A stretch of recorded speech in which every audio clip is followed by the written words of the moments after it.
বিশ্বকাপ বাছাইয়ে চিলি ও কলম্বিয়ার ম্যাচের জন্য ঘোষিত আর্জেন্টিনা দলে শুরুতে জায়গা পাননি পাওলো দিবালা। পরে হঠাৎ করেই রোমার এই ফরোয়ার্ডকে দলে ডাকেন Argentine mastermind coach Lionel Scaloni. এবার হঠাৎই দিবালাকে দলে জায়গা দেবার কারণ জানালেন বিশ্বকাপ জয়ী এই কোচ। যে কোনো সময় প্রয়োজন হতে পারে এমন ভাবনা থেকেই অভিজ্ঞ এই ফুটবলারকে দলে নেওয়া হয়েছে বলে মন্তব্য করেন তিনি।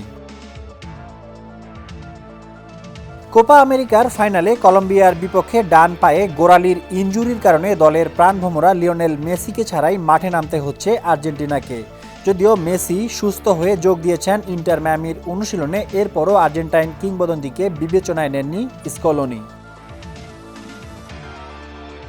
ধারণা করা হচ্ছে মেসির বদলি হিসেবে এবার নতুন করে তারকা স্ট্রাইকার পাওলো দিবালাকে দলে অন্তর্ভুক্ত করেছেন কোচ লিওনেল স্কলোনি। এর আগে রোমা ফরোয়ার্ড দিবালা 2023 সালের মার্চের পর থেকে খেলেননি কোনো আন্তর্জাতিক ম্যাচ।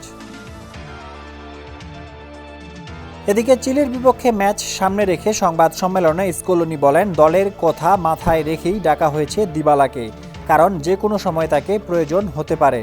দিবালা এমন একজন খেলোয়াড় যে আমাদের জন্য অবদান রাখতে পারে।